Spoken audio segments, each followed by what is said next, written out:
Apa saya bilang saudara-saudara, bandingnya Malaysia pasti ditolak lah.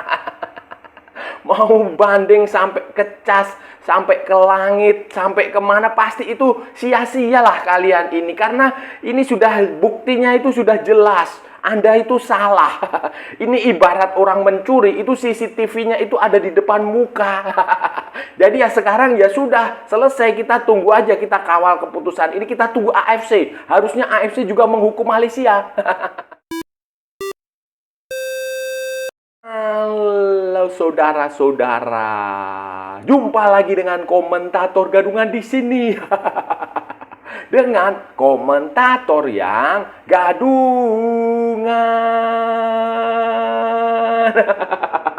Seperti biasa saudara-saudara, seperti biasa. Kalau kita sudah bertemu pasti akan ada yang kita bicarakan, akan ada yang kita perbincangkan, kita ulas, kita analisis, kita cakap, kita bacotin, kita gibahin, kita cangkepan tentang sepak bola di seputaran Asia Tenggara, di negara-negara tetangga, negara-negara sahabat, negara-negara jiran, negara-negara serumpun, Indonesia, Malaysia, Thailand, Vietnam, Laos, Myanmar, Kamboja, Filipina, Brunei, Islam, Singapura, Timor Leste, Australia, Wakanda, Kurungan, negara api, negara angin, negara air, negara dongeng, dan sekitarnya semua akan kita bicarakan secara fair, secara jujur saja, tanpa muatan politik, tanpa kebencian, tanpa provokasi, hanya berdasarkan fakta dan bukan klaim semata saudara-saudara. Tidak ada hoax, tidak ada hoax, tidak ada hoax, tidak ada hoax, dan tidak lebay. Baik yang sudah lama sekali maupun yang terkini. Bebas saudara-saudara, bebas. Yang penting sopan.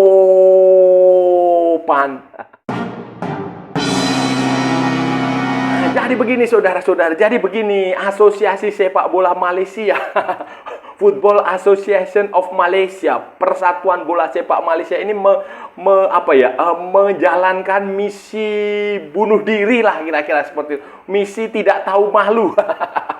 Misi yang sia-sia saudara-saudara. Mereka sudah jelas salah, dokumennya mereka tidak bisa menunjukkan dokumennya, mereka masih saja mengajukan banding ke FIFA, appeal, dan hasilnya ya jelas kan, seperti yang sudah kita duga, sudah kita perkirakan, itu sudah pasti kalah kalian. Malaysia sudah pasti kalah FIFA, karena bukti-bukti yang memberatkan Malaysia ini sudah telak, sudah jelas lah. FIFA sudah punya bukti jelas, dan ternyata terbukti tanggal 3 November 2025 sekitar kira-kira pukul 21 waktu Jakarta atau 22 waktu Malaysia, jam 10 malam waktu Kuala Lumpur, itu FIFA mengeluarkan pernyataan resmi di situsnya yang memastikan hukuman untuk Malaysia tidak berubah. Jadi mereka menolak appeal yang diajukan oleh Malaysia, menolak banding yang diajukan oleh Football Association of Malaysia, dan tetap menjatuhkan hukuman kepada 7 pemain, kepada Asosiasi Sepak Bola Malaysia.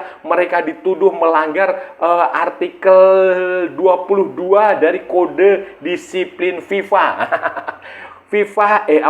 FIFA Disciplinary Code tentang forgery dan falsification, tentang penipuan dan pemalsuan. Penipuan saudara, penipuan dan pemalsuan dokumen kelahiran kakek nenek 7 pemain ini, Gabriel Felipe Arosa alias Gabriel Palmero, Fagundo Thomas Garces, Rodrigo Julian Holgado, Imanol Javier Machuca, Joao Vitor Brandao Figueiredo, John Irazabal Ilargui, dan Hector Alejandro Hevel Sorano, saudara-saudara, semuanya dinyatakan bersalah. Hukumannya kepada Malaysia juga tidak berubah. Malaysia tetap dijatuhi sanksi 350.000 franc Swiss.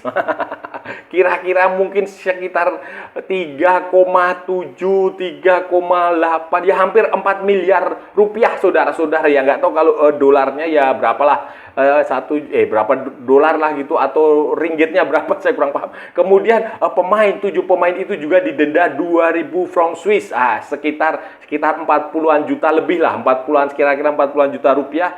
Dan sanksi 12 bulan, skorsing 1 tahun itu tetap dijatuhkan kepada pemain-pemain ini, ya karirnya tamat lah. Tetapi Malaysia masih diberi waktu 21 hari untuk appeal, untuk mengajukan banding lagi ke Court Arbitrase Sportif. Pengadilan arbitrase olahraga, Tribunal Arbitrase de Sportif di Lausanne di Swiss, saudara-saudara. Di Lausanne Swiss sana itu adalah pengadilan hukum tertinggi dalam olahraga nanti kalau di CAS itu dikabulkan banding Malaysia, ya hukumannya bisa dihapuskan dan Malaysia bisa kembali menggunakan pemain-pemain. Ya, itu diberi waktu 21 hari, kemudian Malaysia juga nanti setelah salinannya, setelah keputusannya itu resmi, yang dalam bentuk dokumen resminya itu akan diterima oleh Football Association of Malaysia, baru mereka bisa mengajukan banding ke CAS, yang itu membutuhkan waktu yang lama dan juga membutuhkan duit yang banyak. Kalau kasusnya rumit. Tetapi kan ini kasusnya simple, kasusnya sederhana, kasusnya mirip ijazahnya Jokowi, tinggal ditunjukin bukti yang Anda punya, selesai kasus. Tetapi ini ya saya rasa CAS itu juga nggak akan butuh waktu lama. Bahkan nanti kemungkinan Malaysia akan ditertawain di sana lah. Ditertawain. Dia hanya mengajukan bukti berupa keputusan dari JPN, Jaringan Pendaftaran Nasional atau apalah itu, yang kantor catatan sipil Malaysia, yang Kementerian Dalam Negeri Malaysia yang memberikan paspor. Itu saja mereka buktinya. Sementara FIFA buktinya adalah akta lahir, surat lahir, sertifikat lahir, birth certificate dari kakek nenek orang-orang ini, 7 pemain ini dari negara asal mereka. Argentina, Brasil, Spanyol, kemudian Belanda. Saya bilang ini Malaysia menjalani misi sia-sia, misi tak tahu malu. Jadi semakin Anda appeal, semakin Anda banding, itu semakin Anda akan dipermalukan. Kemarin sertifikatnya kakeknya Hector Hevel sudah diungkap. Kemudian media Argentina mengungkap Facundo Garces. Percayalah kepada saya, nanti ini sebentar lagi akta-akta yang lain, mungkin John Irazabal Iragui juga akan diungkap. Dari Spanyol, Joao Figueiredo dari Brasil kemungkinan juga pasti akan diungkap oleh media. Jadi media di luar Malaysia itu punya yang namanya freedom press, fresh freedom. Beda dengan di Malaysia kan. Jadi kalau media-media di luar, apalagi di Argentina, di Brasil, di Amerika, sana di Eropa, termasuk juga di Indonesia, mengajukan melakukan investigasi dan mereka mendapatkan dokumen itu, ya itu bukan hoax. Itu hasil kerja jurnalistik, hasil kerja media, hasil kerja pers, yang di Malaysia mungkin nggak bisa seperti itu, karena Malaysia bukan negara demokrasinya, adalah menurut saya adalah negara demokrasi semu. Kalau raja, putra mahkota berbuat kesalahan, pasti nggak akan ada yang berani kan. Nah, itu berarti Anda belum negara demokrasi yang sejati. Karena kalau negara demokrasi sejati kayak di Inggris itu, Raja Charles, Raja siapa? Putri Diana itu bikin kesalahan kan selalu ada kritik, ada heboh. Itu sebuah negara demokrasi, tapi di Malaysia enggak. Jadi itu pelan-pelan pasti nanti akan diungkap. Makanya saya bilang ini sebuah sia-sia sajalah kalian banding. Sebaiknya sudah terima saja kenyataannya, minta maaf kepada dunia, minta maaf kepada pemain, kalau perlu siapa misalnya otaknya TMJ atau siapa bertanggung jawab. Kalau dia mau mundur ya mundur. Kalau pemerintah Malaysia mau memproses hukum ya silahkan diproses. Itu saudara-saudara, sekarang yang kita tunggu adalah AFC. Keputusan AFC ini akan seperti apa? Keputusan AFC ini akan seperti apa? Karena banyak yang curiga AFC pasti tidak akan berani menghukum Malaysia karena kantor AFC ada di Malaysia. Headquarternya AFC host namanya itu ada di Kuala Lumpur. Jadi ya sekretaris jenderalnya orang Malaysia, pengurus-pengurusnya, pegawainya di situ juga banyak orang Malaysia. Jadi ya itu dikhawatirkan, dicemaskan itu nanti tidak akan diuji. Sekarang kita tunggu, makanya kita kawal ini, kita desak AFC untuk menghukum Malaysia. Karena logikanya itu Malaysia harus dihukum lah. Setidaknya itu ya, minimalin ya. Kalaupun AFC keberatan tidak mau mencoret Malaysia dari kualifikasi Piala Asia, ya setidaknya minimal poin yang didapatkan dari dua pertandingan dengan pemain-pemain ilegal ini ketika melawan Vietnam dan ketika melawan Nepal, ya seharusnya dihapuskan, digugurkan, sehingga Malaysia dinyatakan kalah 0-3. Itu logiknya seperti itu. Dan kalau Malaysia kalah 0-3, ya sudah selesai. Mereka kehilangan poin kan. Mereka hanya punya poin dari Laos. 2 pertandingan melawan Laos saja, dan ya nanti Nepal nggak tahu. Itu minimalnya seperti itu, minimalnya seperti, dan saya rasa kalaupun AFC tidak melakukan itu, ya pasti Vietnam dan Nepal akan bersuara. Saya yakin kalau mereka pasti akan memperjuangkan hak mereka, akan memperjuangkan keadilan. Vietnam khususnya ya, karena yang head to head langsung adalah Vietnam. Itu pasti dia akan mengajukan gugatan ke AFC. Kalaupun AFC nggak memberikan, pasti mereka akan menggugat ke CAS. Itulah, pegang omongan saya, saudara-saudara, pegang, karena ini berpengaruh terhadap masa depan Vietnam. Karena head to headnya ini dengan Vietnam, kalau Nepal ya dan dia dapat bonus 3 poin ini, ya tetap aja dia nggak akan bisa lolos karena masih ada Vietnam juga. Jadi kita tunggu saja, kita desak AFC untuk menjatuhkan hukuman kepada Malaysia. Saudara-saudara, kalau AFC tidak memberikan hukuman kepada Malaysia, ini akan menjadi presiden yang amat sangat buruk sekali di mata dunia, di mata internasional. Karena AFC ini bagaimanapun juga itu adalah kepanjangan tangan FIFA di Asia. Ini akan menjadi skandal besar, akan menjadi kasus yang sangat besar ketika AFC tidak menghukum Malaysia. Karena ini skandal naturalisasi ini besar, ini heboh ke seluruh dunia. Ini Malaysia jadi bahan tertawaan di seluruh dunia. Orang yang suka bola, yang ngerti bola itu, saya yakin kalau ketemu orang Malaysia di luar negeri itu pasti akan bertanya soal ini. Dan ini akan menjadi bayangin 7 pemain. Kalau cuma 1 ya oke lah, silap, keliru, salah, ketipu. Oke, itu alasan yang masih cukup bisa dipahami, bisa masuk di logika. Tetapi kalau 7 itu kan berarti ada rencana, ada perencanaan. Dan kalau Malaysia menyalahkan agensi pemain yang menyodorkan itu juga, saya rasa kok salah. Karena kemarin TFJ bilang ada berapa, 27 atau berapa pemain, ternyata 7 yang memenuhi syarat. Walaupun memenuhi syaratnya juga salah. Jadi ini pasti ada mastermind di belakang itu, ada otaknya, ada godfather-nya yang harus bertanggung jawab. Dan ya siapa lagi yang harus bertanggung jawab lah?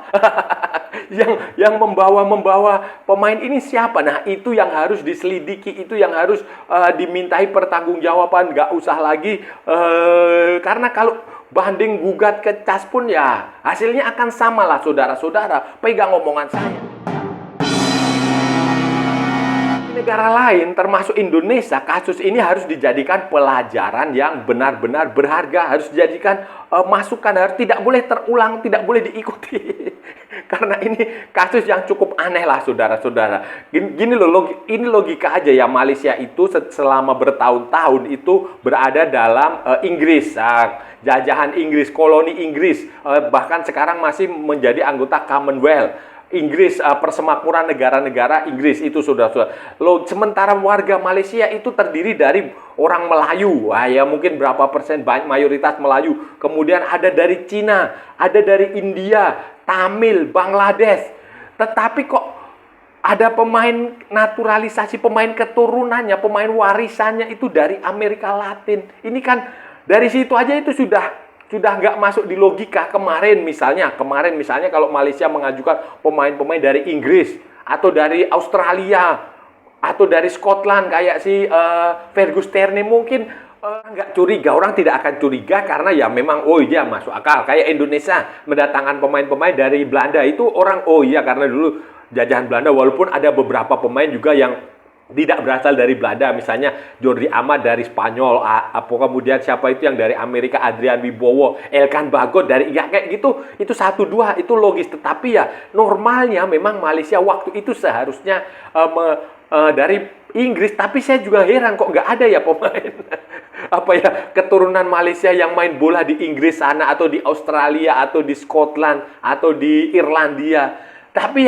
ya sudah, nasi sudah menjadi bubur, sekarang terima aja kenyataannya dan sudahlah, mengaku bersalah, perbaiki diri, ke depan tidak boleh terulang lagi. Itu aja, simple. saudara-saudara, itu tadi pembahasan kita hari ini, saudara-saudara. Kita sudah bicara panjang lebar dari A sampai Z, dari barat sampai ke timur, dari utara sampai ke selatan, dari Sabang sampai Merauke, dari Pulau Rote sampai Pulau Miangas, dari New York sampai San Francisco, dari London sampai Istanbul, dari Greenland sampai Malvinas, dari Johor Bahru sampai Buenos Aires untuk menjemput Fagundo Garces dan Imanol Macuca dan Rodrigo Holgado. Semua sudah kita ulas, semua sudah kita cakap, semua sudah kita bacotin, semua sudah kita gibahin, semua sudah kita cangkeman, saudara-saudara. Hari ini tadi kita bicara tentang banding, apilnya Malaysia yang akhirnya ditolak oleh komite banding, apil komite, judicial komite di FIFA, saudara-saudara. Keputusan keluar tanggal 3 November 2025 sekitar mungkin pukul 21.00 waktu Indonesia Barat, atau ya 22 waktu Malaysia, jam 10 malam waktu Malaysia, waktu Kuala Lumpur, atau jam 9 waktu Indonesia, waktu Jakarta.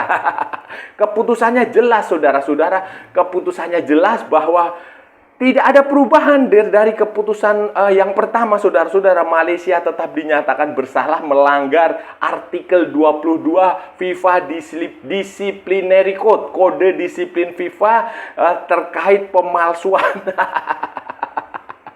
Pemalsuan dan penipuan, forgery dan falsification, forgery and falsification. Nah, itu bahasanya begitu, saudara-saudara. 7 pemain, Gabriel Felipe Arrosa atau Gabriel Parmero, kemudian Fagundo Thomas Garces, Rodrigo Julian Holgado, Imanol Javier Macuca, Joao Victor Brandao Figueiredo, John Irazabal Irargui, dan Hector Alejandro Hevel Sorano tetap dinyatakan bersalah. Bersalah memalsukan dokumen, dan hukumannya masih sama dengan yang kemarin. Malaysia didenda 350.000 franc Swiss. Mungkin sekitar 3 atau 4, 3,7 atau ya hampir 4 miliar rupiah, saudara-saudara. Kemudian pemain itu didenda 2.000 franc Swiss, itu ya sekitar 40-an juta lah. 40-an juta, saudara-saudara. Dan sanksi hukuman berupa 12 bulan tidak berubah, saudara-saudara. Dan Malaysia diberi waktu 21 hari untuk banding ke CAS. Diberi waktu, nanti dalam waktu 10 hari akan diberikan salinan keputusannya. Kemudian dalam waktu 21 hari mereka akan CAS. Dan Malaysia sudah mengambil keputusan bahwa mereka terkejut, mereka tetap bersikeras. Nah, ini yang agak aneh lah. Sudah jelas salah, mereka ngeyel, bersikeras tidak salah, mereka terkejut. Wah, terkejut bahwa ini dihukum. Ngapain terkejut, udah salah. Kemudian mereka berjanji akan memperjuangkan nasib para pemain ini sampai titik darah penghabisan, termasuk mereka akan mengajukan gugatan ke CAS, Court Arbitrage Sportif, Tribunal Arbitration de Sportif di Lausanne, Swiss. Di Lausanne, Swiss ini mereka akan menggugat itu. Dan ya walaupun sampai mau menggugat sampai ke langit juga itu pasti salah, saudara. Kalah kalian lah, kalah itu sudah terima saja, karena ini buktinya telak. Buktinya telak, dokumen semua yang jadi bukti dokumennya itu sudah ada di FIFA, sertifikat asli akta lahir kakek nenek mereka itu ada di FIFA, jadi sudah selesai. Sudah kalah lah kalian, kalah kalian, nggak ada. Jadi ibarat orang mencuri nih ya, ini mencuri ini CCTV-nya itu ada di muka kamu, di depan kamu, CCTV-nya ada di muka, ada di depan, terus kamu mencuri dan kamu mengaku, oh bukan saya, itu bukan saya, padahal mukanya muka kamu. Jadi ya selesai. Sekarang tinggal kita tunggu AFC. AFC logisnya menghukum Malaysia, mencoret Malaysia. Kalaupun mereka nggak mau mencoret Malaysia dari Piala Asia, kualifikasi Piala, setidaknya 2 pertandingan yang menggunakan pemain ilegal ini melawan Nepal dan melawan Vietnam itu setidaknya harus dianggap kalah 0-3. Dan saya rasa nanti pasti Vietnam dan Nepal akan menggugat ini, kalau nggak terima mereka pasti akan maju terus sampai ke CAS, sampai kemana-mana pasti mereka akan menggugat ini. Ya harusnya AFC ini common sense, logikanya harus menghukum Malaysia, jangan membela Malaysia. Dan saya rasa sudah cukup ya pembahasan kita kali ini, saudara-saudara. Kalau ada salah-salah ya mohon maaf, namanya juga gadungan. Wajar kalau gadungan itu salah. Tetapi kalau benar berarti sebuah kebenaran. Kalau saudara-saudara merasa channel ini bermanfaat, berguna, menghibur, menginspirasi, silahkan like, share, and subscribe. Tapi kalau tidak, saudara-saudara, abaikan saja, skip, jangan ditonton, jangan nyampah. Jangan membuat komentar-komentar yang menghina, menghujat, melecehkan, merendahkan orang maupun negara lain. Santai aja, ini hanya bola kita cari teman, bukan cari musuh. Ikuti juga akun media sosial komentator gadungan, ada di Instagram, ada di Facebook, dan ada di TikTok yang bukan TikTok Shop, saudara-saudaraku semuanya. Oke, sampai bertemu lagi di edisi berikutnya dengan tema-tema jauh tidak bermanfaat, dengan tema-tema jauh tidak berguna, dengan tema-tema jauh lebih membagongkan. Salam olahraga dan merdeka!